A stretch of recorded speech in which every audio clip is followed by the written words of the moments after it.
In fact, last time we considered identities or equivalences like this one. Say A times B to the power C, that is the set of all functions from C to pairs AB. This set is equivalent. It has as many elements as what? So this set is equivalent to what? To which one? A to the power C cross B to the power C. Similarly to the situation of simple numerical multiplication, but please notice that here we have not identity of two sets, but just the equivalence. And what is say let it be C to the power B to the power A? What is it? It's C to the power A cross B. Which is the same as C to the power B times A. Okay. These equivalences, as I have already said, are very useful. They are very important when reasoning about set cardinalities, about whether one set has the same number of elements as another one.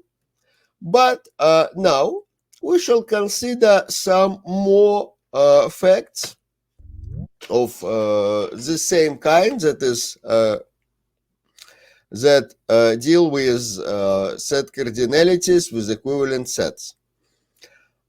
Our first goal is to consider so-called indicator or characteristic functions. Okay, let me do so. First of all, I will introduce some family of sets, which is also very important and quite interesting. For every natural number n, I will put n underlined to be the following set. It is the set of all naturals which are less than n. Of course, here we assume that the set of all naturals and this relation less than is already given. Now, please tell me, what is 0 underlined? According to this definition. Of course, it is the set of all naturals which are less than 0. Do you know any natural which is less than 0? No. 0 is the least natural in existence. So this set is just the empty one. What is 1 underlined? What is it? The set of 0. 2 underlined? 0 and 1. 3 underlined? 0 to 1. Yeah. And how many elements does this, how many elements does it have? Say 1 underlined. Has 1 element. 1 element, this one. 2 elements, this one. 3 elements. What do you think? Is it a coincidence? No. No, of course not. These sets are our exemplary finite sets. Later, we will define a set to be a finite, that is, it is equivalent to at least one of these sets. They are our exemplary finite sets. This is the reason for defining such sets. And in general, how can you express n plus 1 underlined in terms of n underlined? What should you add to it? What is the difference? n minus 1. Exactly. N plus 1 underlined is just n underlined plus this number n. So it means that x is less than n plus 1 if and only if x is less than n or x equals n. This is equivalent to this obvious arithmetical fact. By the way, these sets are quite interesting in the following respect. If you define naturals formally, then every natural n will just coincide with this n underlined. From the formal definition of naturals, which we have skipped, from the formal definition of naturals, it follows that every natural, as I said, equals n underlined, but we won't use this fact. Just take it into account, but we don't want to use it. So we don't want to define this set of all naturals because it requires some form of recursion. And in fact, this recursion would boil down to some additional set theoretical axiom. We don't want it. Is it clear? Yes. In particular, we will be today we will be interested in this set. Two underlined is an exemplary set of two elements, either 0 or 1. A two-element set. Now, let's give another definition, a so-called indicator or characteristic function. These indicator functions are very important. They are very popular in probability theory, for example. So please take them into account. They are useful and very convenient in many arguments. I will show why. Let X be a set. Consider some set X and let A be a subset of X, whatever subset. Then let's define a function which is denoted the following way. 1, usually in boldface, 1 with subscript A, 1A. It is a function from X to what? To 2 underlined.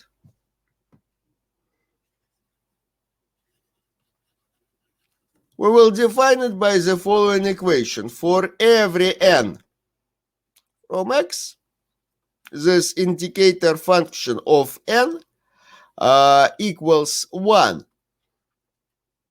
if X belongs to A and 0 if X doesn't belong to A. This function is known as the indicator of the set A, or sometimes they call it the characteristic function.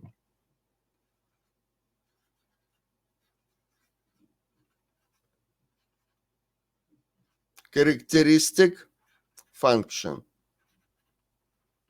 But I will prefer this term, the indicator function. Is its idea clear? Yes. What is it? Okay, let us consider an example.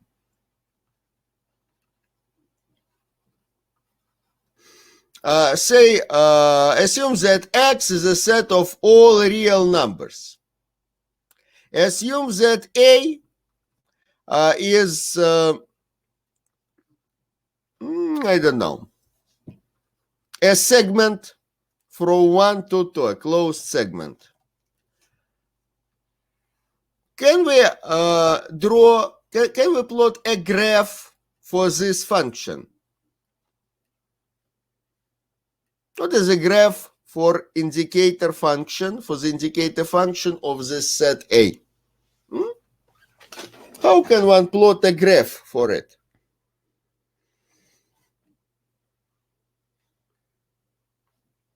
It takes just two values, 0 or 1. So please, describe the graph for this function.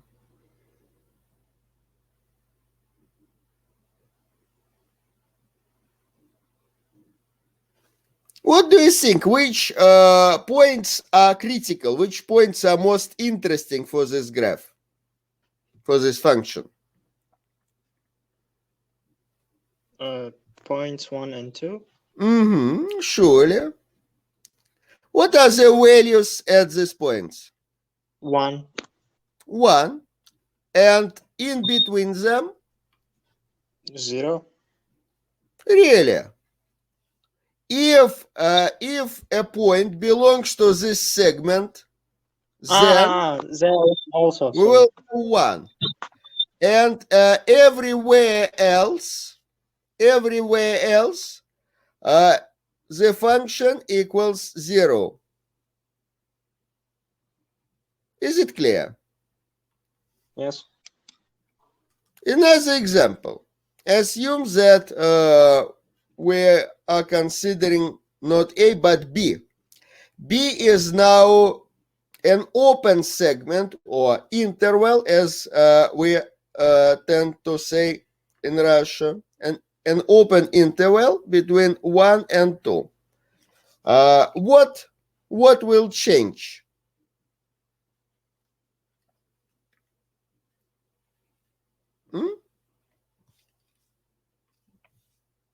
There would not be function would not be defined on 1 and 2. It will be defined, but it will take the value 0, because now 1 and 2 do not belong to our set.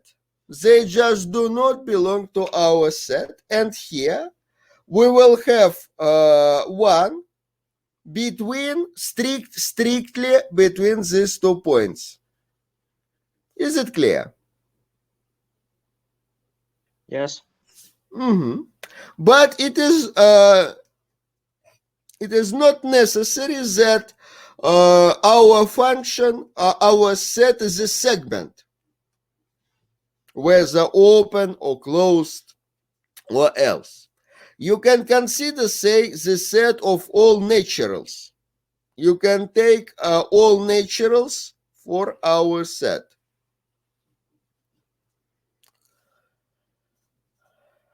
What our graph will be then?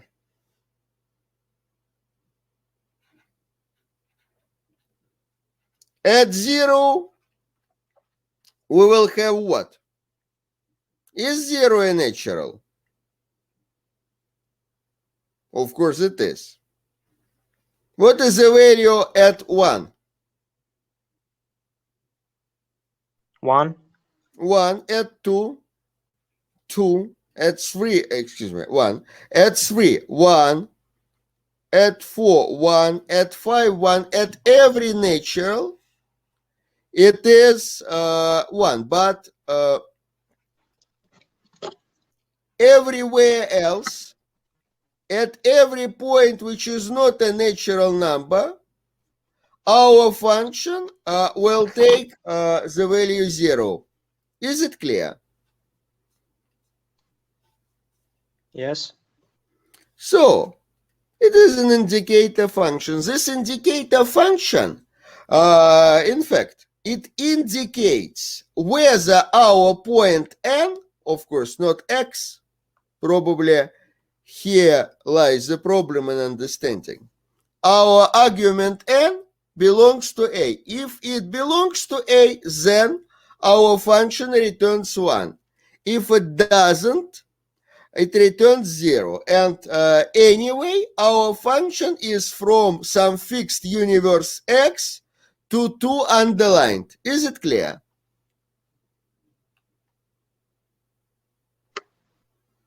Yes.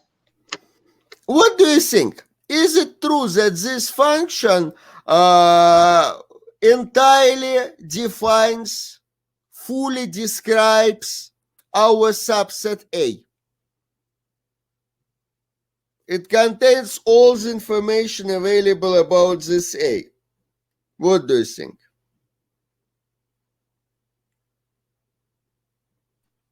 I Is think it? yes. Of course.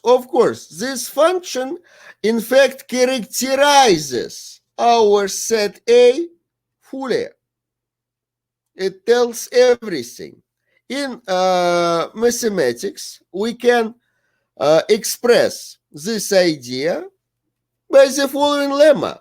For every set A, or every set X, A and B, which are subsets of X, we have that A equals B if and only if the indicator functions are equal. So two subsets are equal if and only if the indicator functions are equal.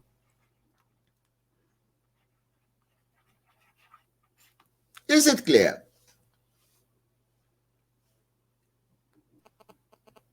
Yes.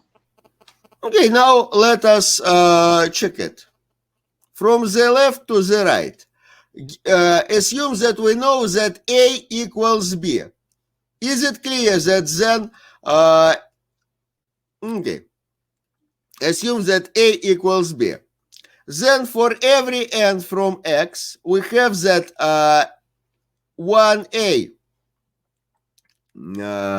of n, it equals 1 if n belongs to A.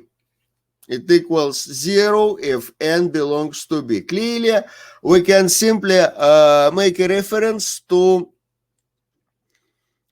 our substitution principle, that is, that equal sets behave in the same way. But anyway, let's do it explicitly. This is by the definition. Is it clear? Yes, it is. But A and B are equal. So we can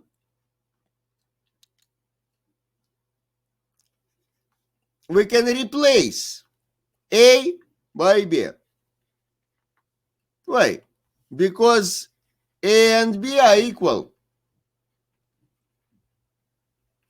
It is given here. They are the same.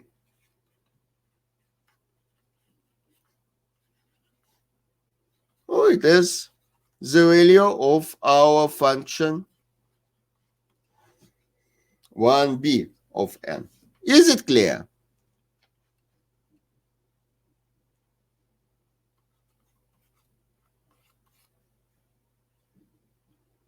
Yes, it is.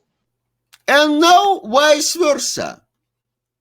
Now assume that indeed our functions are equal, but why A equals B?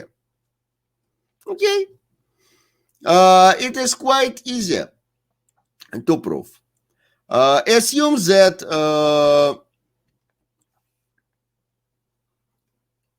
okay. Assume that n belongs to A. For every n from X, assume that n belongs to A. What does it mean for our indicator function? It equals 1. Yes, its value equals 1. But of course, if our two functions are equal, then their values everywhere coincide. That means that 1b of n equals 1. Is it clear? Yes. But of course, 1b of n is either 0 when n belongs to the complement of b, or it equals 1 when n belongs to b. So these facts are equivalent. N belongs to A if and only if n belongs to B for every n that is A equals B. Is it clear? Yes, it's clear. Of course, this is trivial. So we can easily move from a subset to a function and vice versa. Every subset is fully described by some function of this form from our universe X to the set 2 underlined. And from this observation, quite a useful result follows. For every set X, the set of all subsets of X, do you remember what this symbol stands for? P of Yes. X, what is P of X? Power set. It's Yes, it is a set of all subsets. There is a bijection between this P of X and the set of all functions from X to 2 underlined. By the way, please notice that our indicator function, of course, our indicator function is a function from X to 2 underlined. Is this idea clear? Yes. So, here we need a bijection. We need a bijection between these two sets: the set of all subsets and the set of all functions from X to 2. So what do we want? We want a function, let's call it phi, from the set of all subsets to the set of all such functions. And of course, we want this function to be a bijection. If here we have some subset, we want to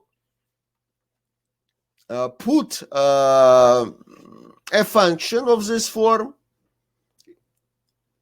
into correspondence to this subset. Which function can we take?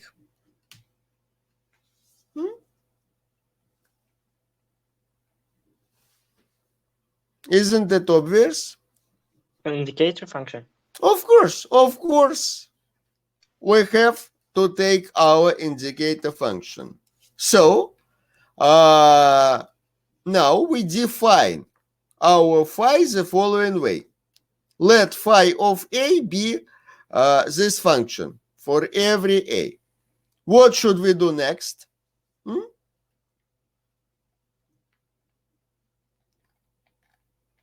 We have to prove that this phi is indeed an injection and a surjection.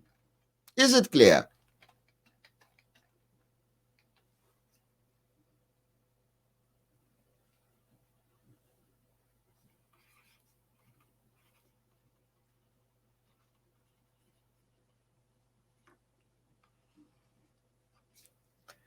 What is a bijection? Bijection is a function which is an injection and surjection. Is it clear? Yes. Okay. Now, let us check injectivity. Assume that our function takes the same value at two sets A and B. What does it mean? Then, of course, the indicator functions coincide, but by our previous lemma 1, that means that A equals B. So injectivity is clear. Do you agree? Yes. On the other hand, phi is surjective as well.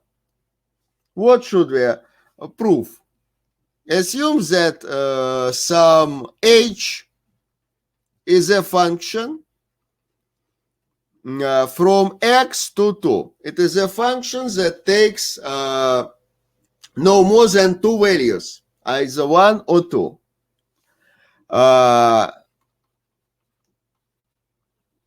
We want some a subset of x, such that phi of a equals h. That is such that the indicator function of a equals h. So we are given with some function h.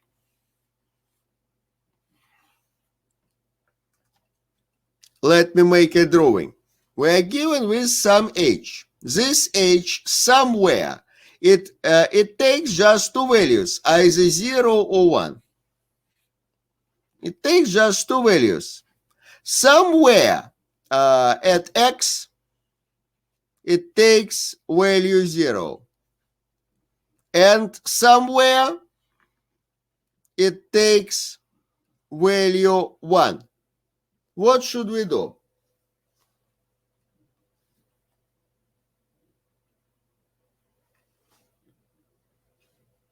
What should we take for a?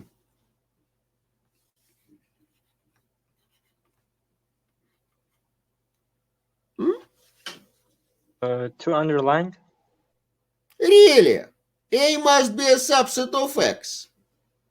Oh. So that our h is an indicator, is the indicator function for this a.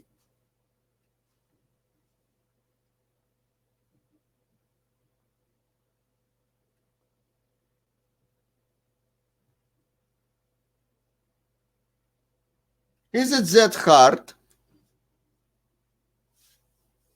We want this equation, h equals 1a. That is, we want that h takes 1, h takes 1, if and only if our indicator function takes 1. When the indicator function takes 1? If and only if n belongs to a. So we can take the set of all elements from x where our h takes the value 1. Is it clear? Yes. Here it is. It is our greenish set. The set of all elements from x where h takes 1. By the way, formally, it is the pre-image. It is the pre-image of the singleton of 1. Is it clear? Yes, it is. What do we have then? Then we have that n belongs to a if and only if h of n equals 1. And on the other hand, n belongs to a if and only if the indicator of a, by the definition, at n takes 1. Is it clear?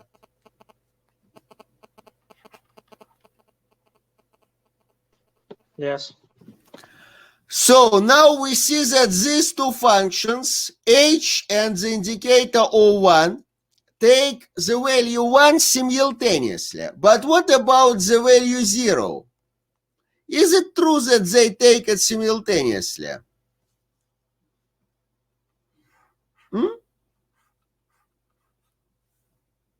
How many values do we have in principle?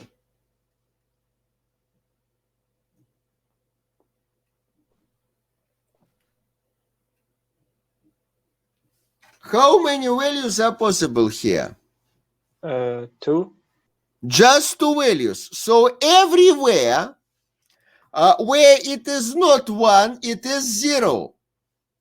So they take the value 0 also simultaneously. It is not possible that our function h takes 0, but the indicator takes 1, and vice versa. These situations are not possible.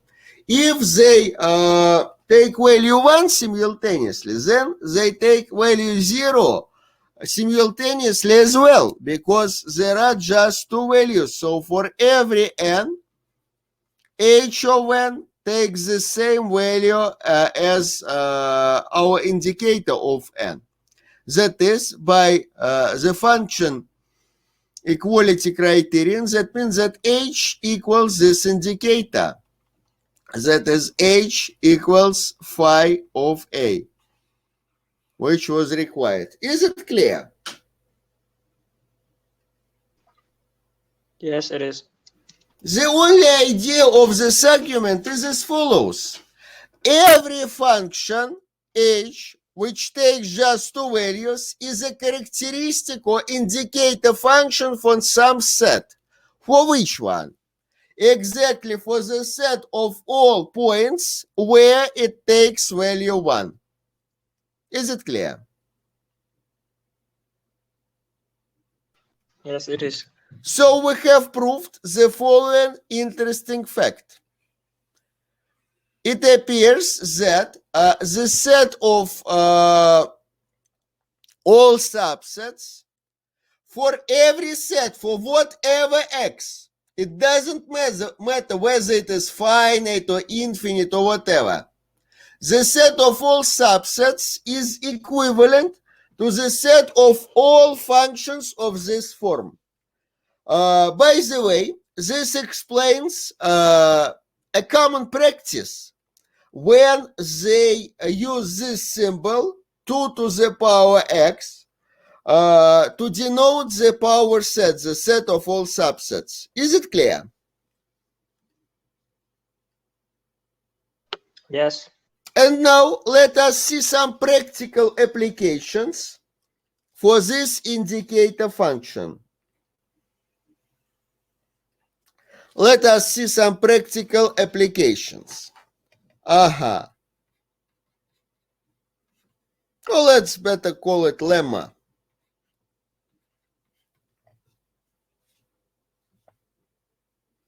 Assume that A and B are subsets of X. Then I say that for every n of X, the following equations hold. Please memorize them. My goal is to express the indicator function for, say, the intersection of these two sets in terms of indicator functions for these sets themselves. What should I do? The indicator of the intersection equals The intersection of indicators. What do you mean by the intersection of indicators? If you intersect these functions, it won't be total. No. Here we have our simple, well known to us, numerical multiplication, nothing else. One of the main reasons to consider indicator functions is the fact that these functions translate our set theoretical operations like intersection into the language of arithmetic. Is this idea clear? Yes, it is clear. Another fact, what if I take the indicator for the complement? How is it possible to express it in terms of the indicator of the set A itself? 1 minus this indicator. Exactly. Another arithmetical formula. And what do we have for the union? Assume we're considering the union of two sets. What will it be? Their sum Oh, There is some, but there is some problem. What if we have a non-empty intersection of these two sets? What if some n belongs to both both A and B? Then here we will have 1 and here we will have 2. So then we should subtract their intersection. yes, the characteristic function, the indicator function for their intersection, that is this product. Is it clear? Yes. Besides that, we have the following equivalence. A is a subset of B if and only if for every n, what is the proper relation between these two indicators? When A is included into B.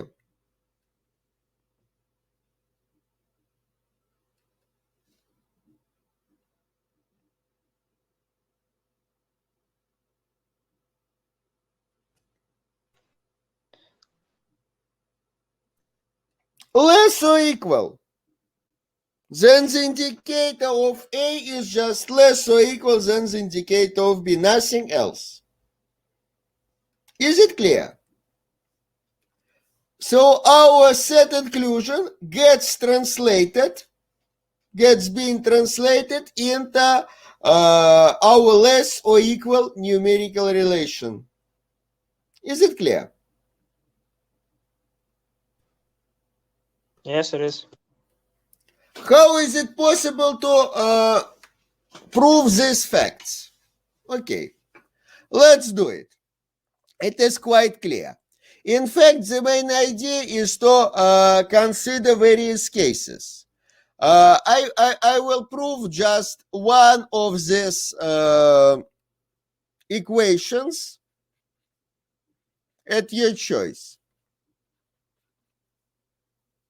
What should I prove? 1, 2, or 3? 3. The third one. Okay.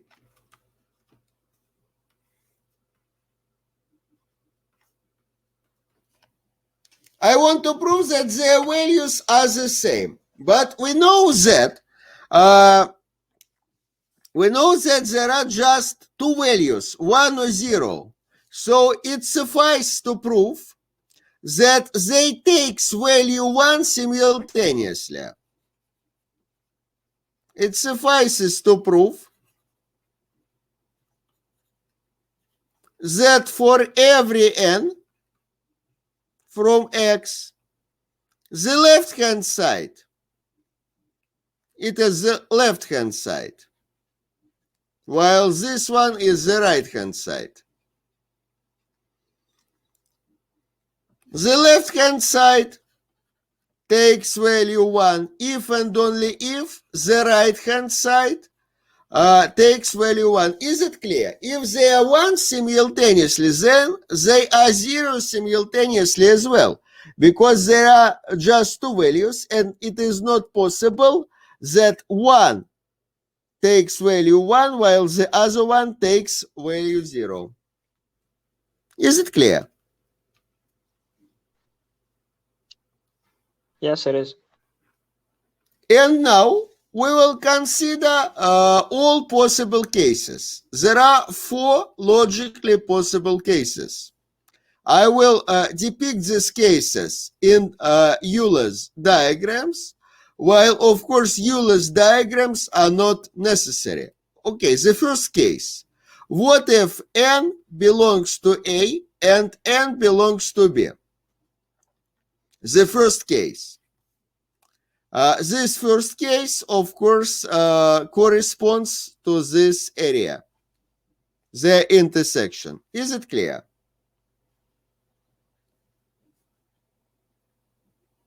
Yes, it is. What is the value of the left-hand side? If n belongs to A and to B, does it belong to the union? Yes. Of course, then the left-hand side takes which value? 1. 1.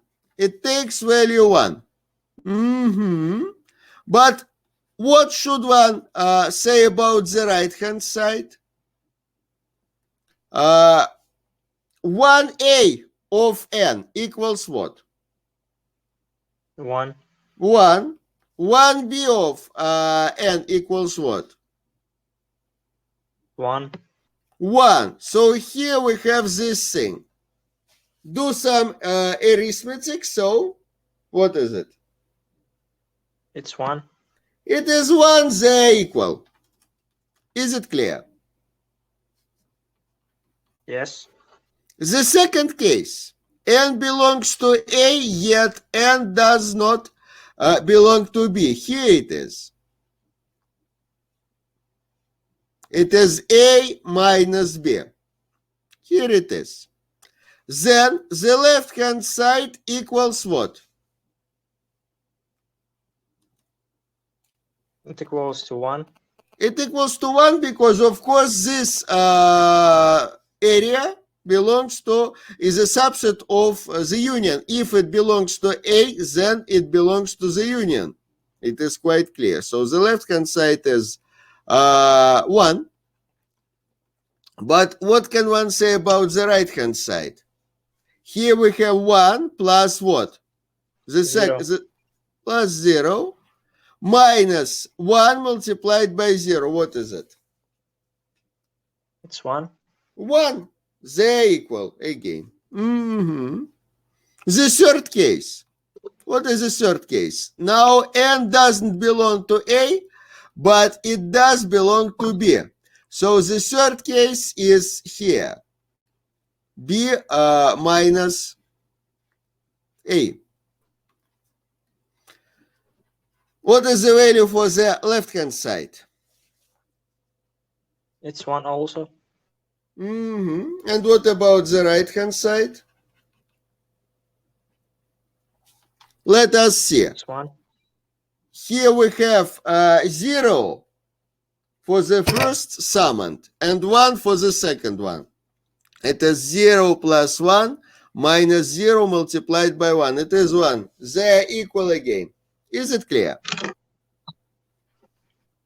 Yes. And for the last case, assume that n is neither in A nor it is an element of B. So our fourth area is here. It is a complement for the union. It is here. So then the left-hand side equals what? 0. 0. And what about the right-hand side? The right-hand side takes the following value at such n. 0 plus 0 minus 0 multiplied by 0, which is 0. They are equal again. So at every possible case, these two terms take the same value. By the way, this observation was not necessary. Is it clear? Yes. Now let us take this one about the inclusion.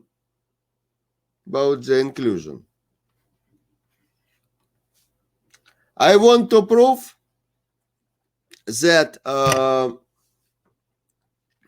A is included in B if and only if for each n the value of indicator of A is less or equal than the value of indicator of B. Okay. It is quite clear. First of all, this inclusion is of course equivalent to the following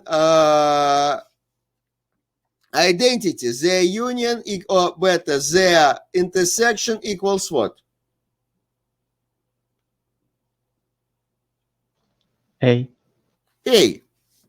By our first statement, this is equivalent to what? That for every n, the indicator for A equals the indicator for You know, two sets are equal if and only if the indicators are equal. Do you remember this fact? Two subsets are equal if and only if the indicators are equal. Yes. Of course, we will use it a lot when arguing with indicators. So it is the value of the indicator for the intersection that is such a product.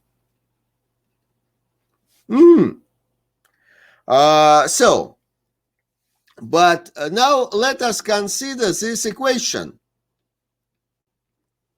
Let us consider this equation. 1a at n equals 1a at n multiplied by 1b at n.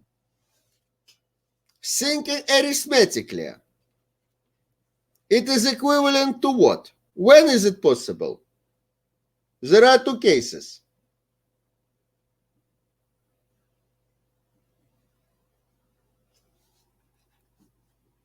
Can you cancel this thing out? Can you cancel this thing out? What do you think? If it's not 0, then yes. So here we have two cases. This equality is equivalent to the disjunction of two possibilities. First of all, the first possibility is when this one equals 0. Do you agree?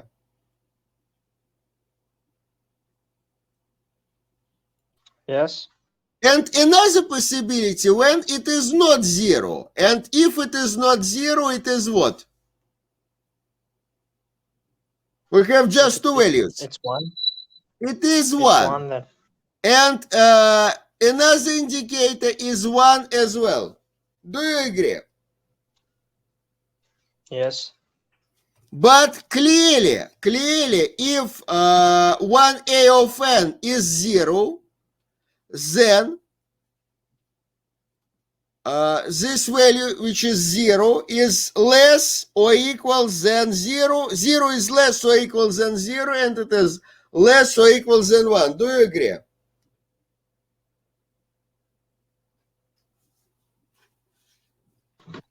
Yes. And if they are equal, by the way, do you realize that this square bracket is the same as disjunction? This notation is very popular in Russia. It is a disjunction. Likewise, this figure bracket is a conjunction. Is it clear?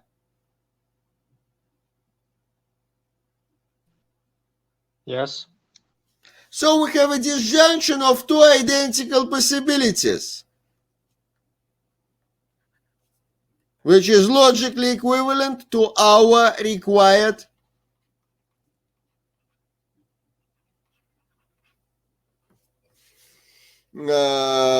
inequality. Is it clear? Yes, it is. So we have just proved that A is included in TB if and only if the characteristic function for A is less or equal than the characteristic function or indicator function of B at every point. Is it clear?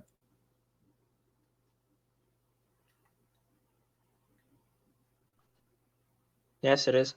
And now let us see how is it possible to solve problems about sets with these indicator functions. Of course, it is they are most useful for quite complicated problems where it is beneficial to translate everything to arithmetics. But we will see how it works in simpler examples.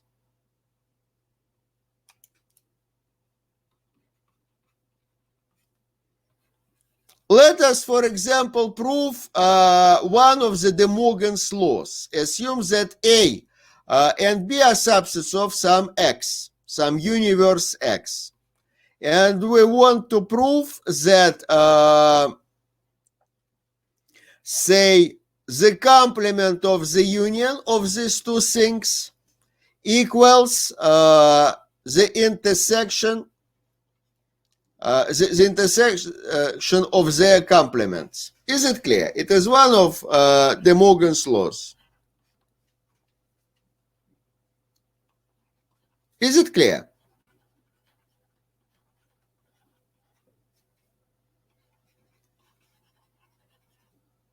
Do you remember this law? Yes.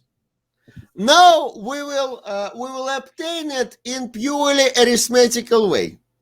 By lemma 1, it suffices to prove that for every n, the indicators of these two sets are equal. Do you agree?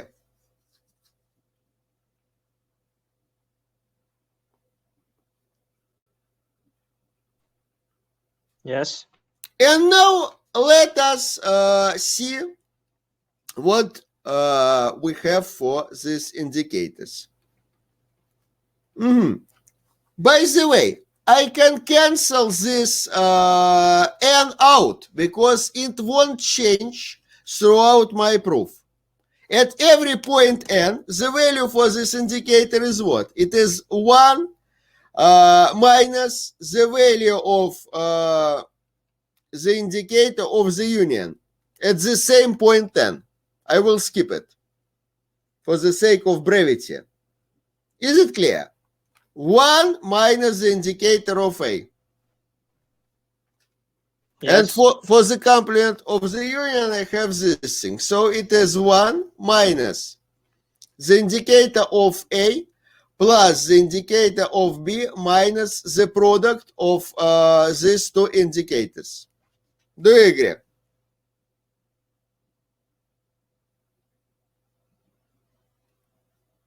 Yes. But on the other hand, what do we have here for the intersection? For the intersection, I have the product of two indicators. That is 1 minus the indicator of A multiplied by 1 minus the indicator of B.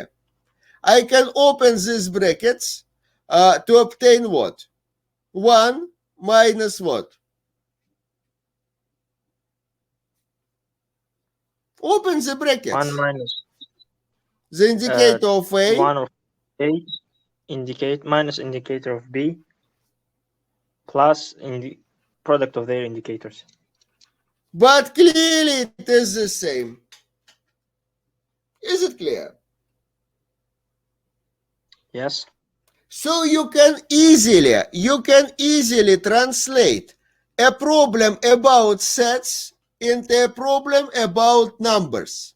This is the main purpose of these indicator functions. Another example. Let us prove something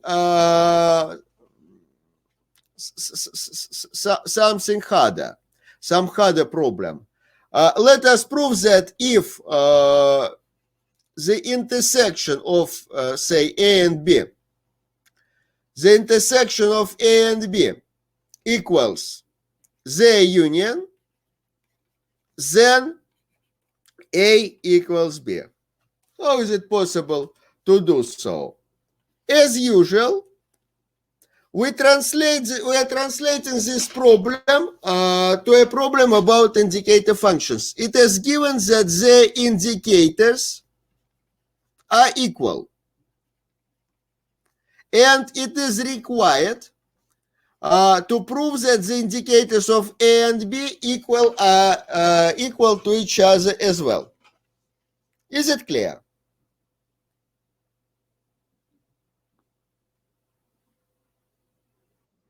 Yes. Two subsets are equal if and only if the indicators are equal at every point. Okay. But what's given? Let's unfold this equation, unfold intersection here. So we have that. We have that the product of these two indicators equals the indicator of 1 plus the indicator of B minus the product of these two indicators. Is it clear?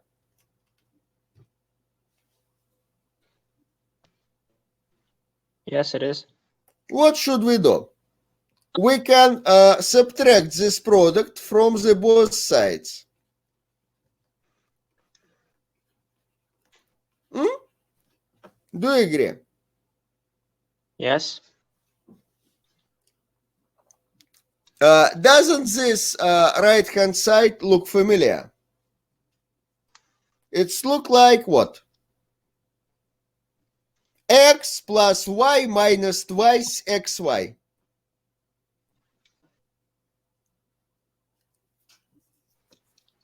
It's greater or equal than 0? No, it is not that obvious. But in fact, by the way, do you remember that every indicator function is either its value is either 0 or 1? Do you agree? Yes. What is the square of 1? 1. What is the square of 0? 0. That means that the square of every indicator function is itself, just itself. It is a very interesting observation and very useful one. Is it clear? Yes, it is. So what is it?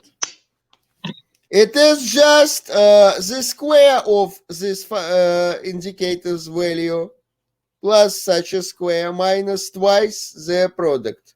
And now it is exactly what?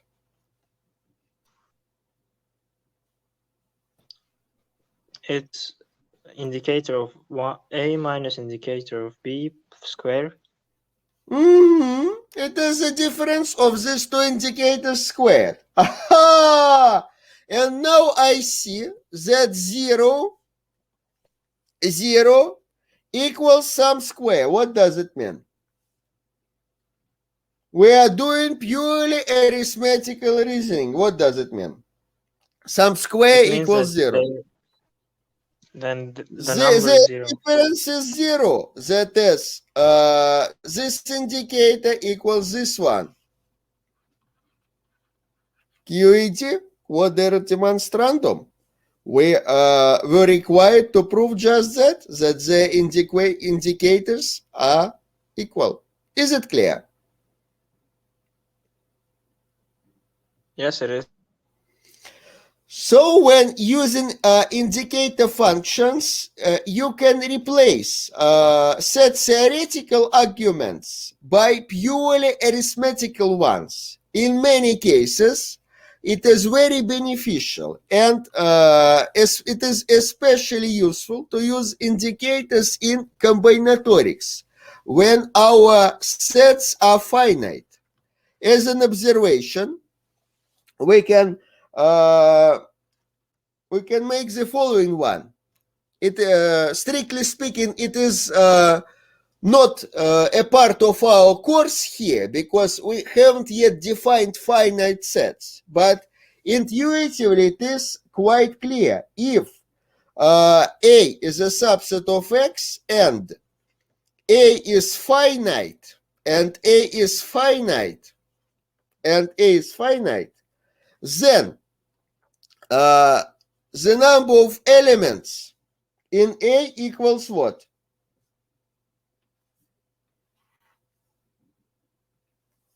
The cardinality, the size of our set, the number of elements in A equals the sum of the values of our indicator functions for all elements of X over all element of X.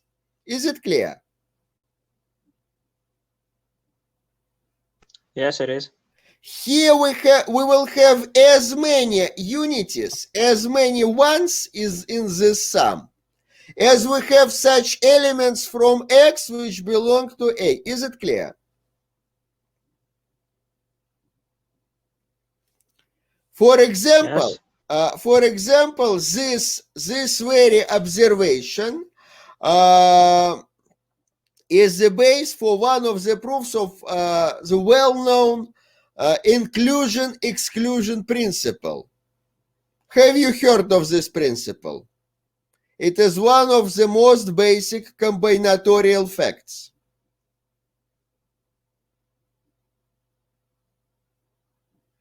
I guess I heard about it.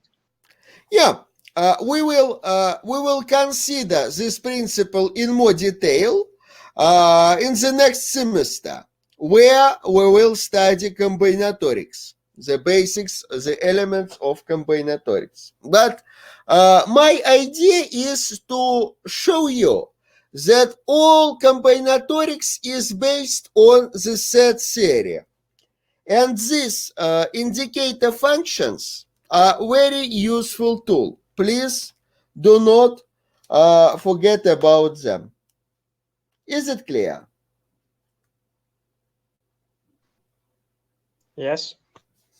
And one more point of interest in our lecture is as follows. I am not sure whether we should consider it today or postpone it. But anyway, let's begin. Let's try. By the way, what is a set of say 2 underlined to the power 3? What is it? By the definition, it is the Cartesian power, that is this product. Is it clear? Yes. It is a set of all tuples of zeros and ones of length 3. Which such tuples can you name? 3 zeros. 3 zeros. By the way, I hope you remember that this is just formally it is a pair of a pair and this last element, but it doesn't matter. We have defined our triplets as such pairs of pairs and elements. What else? Which other tuple can 2 you zeros, name? 1. 0, 0, 1. What else?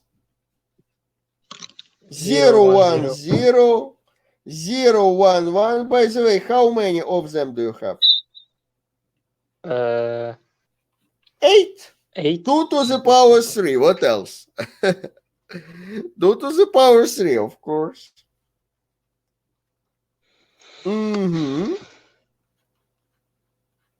Here we have 8 such tuples. So I hope it is clear. But what can you say about this set? 2 underlined to the power 3 underlined. What is it by the definition? What is it? It is a set of what?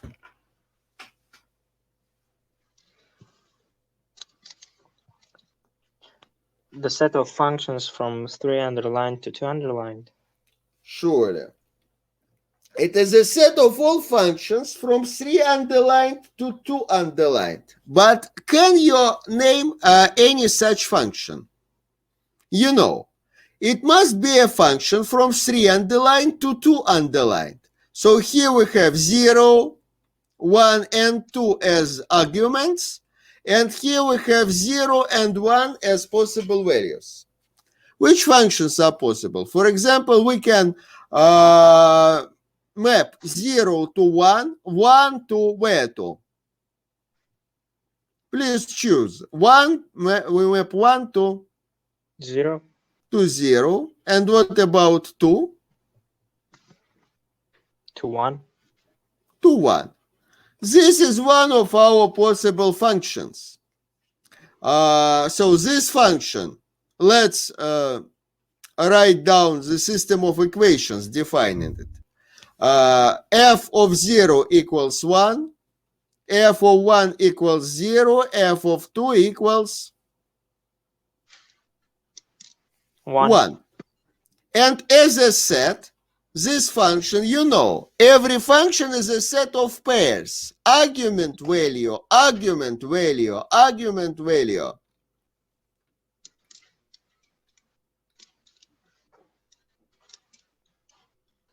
What do we have here?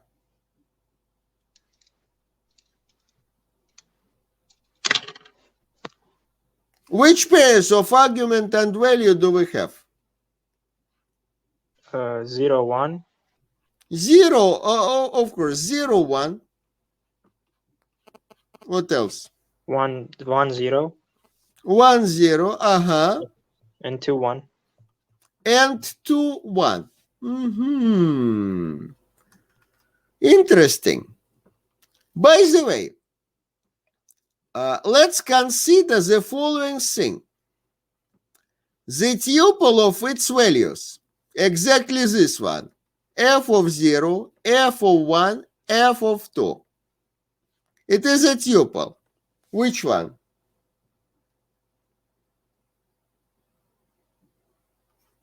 1, 0, 1. Yes. 1, 0, 1. So here we have exactly such a tuple here. Do you agree? Yes. Interesting. So we have somehow constructed a tuple by a function. But what if we consider some other function, say g? This function takes, say, 1 at 0, 1 and 1, and 0 at 2. What is the respective tuple for this function?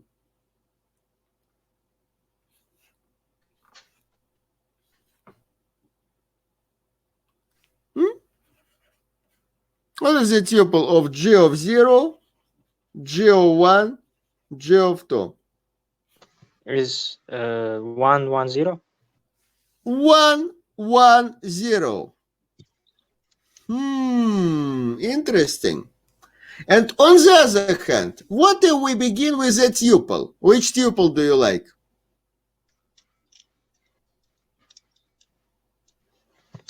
Which tuple do you like? Give me a tuple from here. First one. The first 3, 0. one. 3 zeros. Can you please specify a function corresponding to this tuple?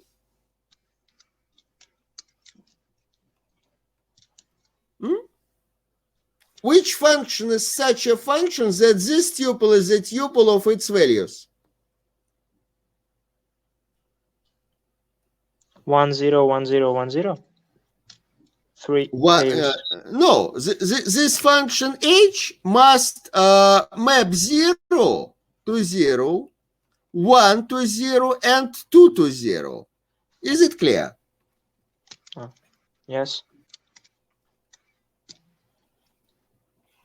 Then 0, 0, 0 will be the tuple of its values. Interesting. But is it true that for every function we have such a tuple, and this correspondence is bijective, it is 1 to 1? Is this idea clear?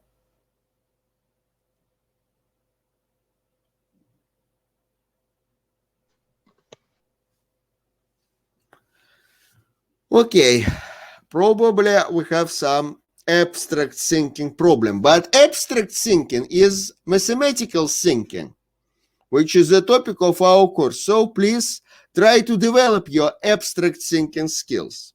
So in general, what do we have? Assume that f is a function from n underlined to some set A. We can put into correspondence to this function the following tuple: f of 0, f of 1, and so on up to f of n minus 1. Do you agree? This phi is a kind of function where f is an element of the set of all functions, and this one is an element of what? It is a tuple of what? Of elements of which set?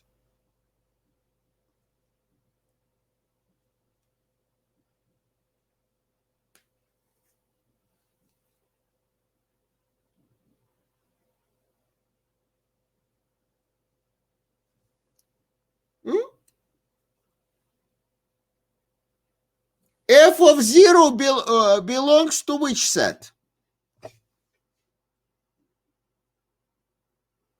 F is a function from n to a. F of 0 belongs to which set? To A. Yes.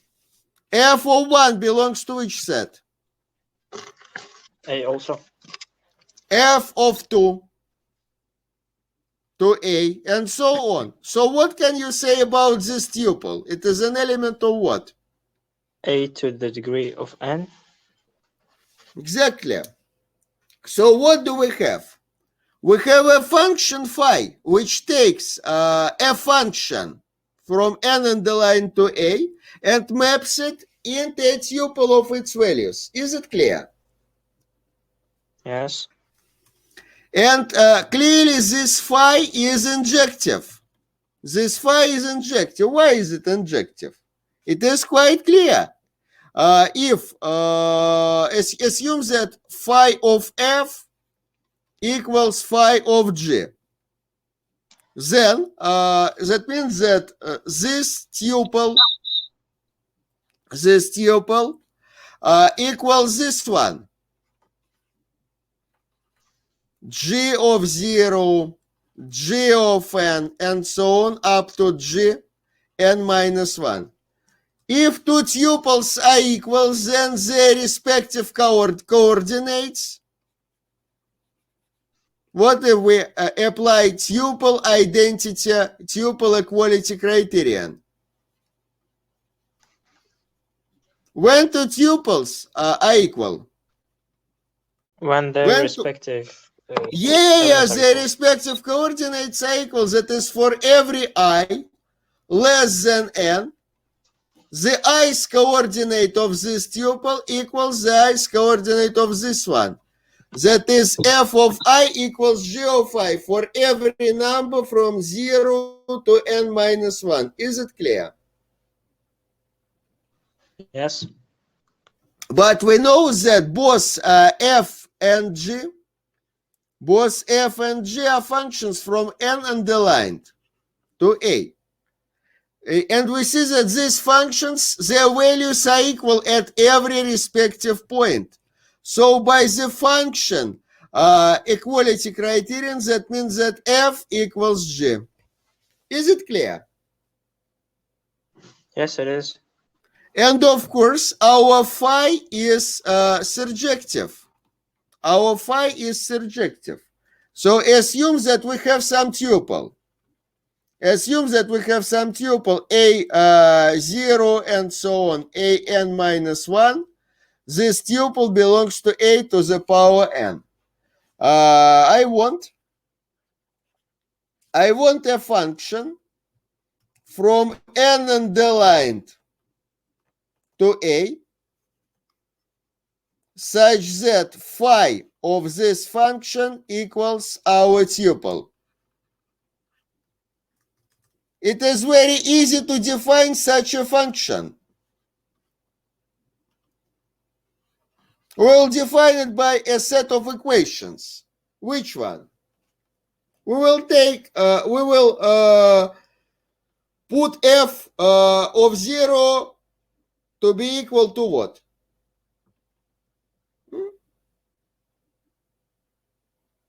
We are given with some tuple.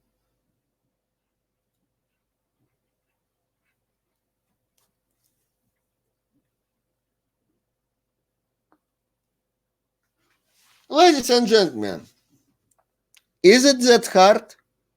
Shouldn't I take a0 here, a1 here, and so on, up to an minus 1?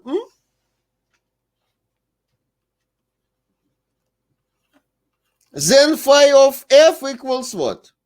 By definition, phi of f is the tuple of the values of f. Do you agree?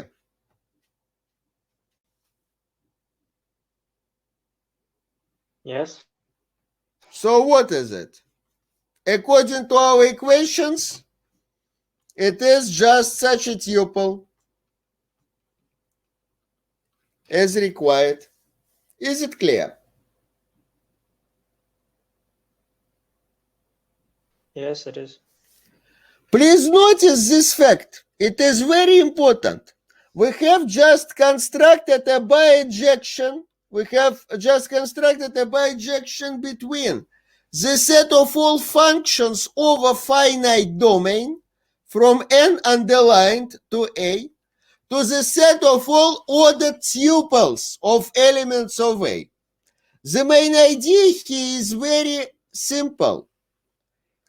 We just map every function to the ordered tuple of its values. And this boils down to the following very important theorem.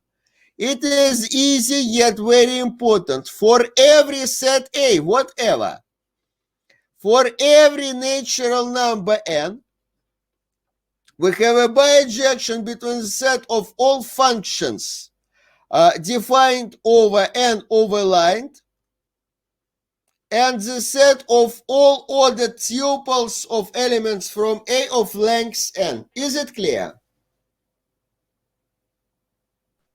Yes. We have just proved this theorem.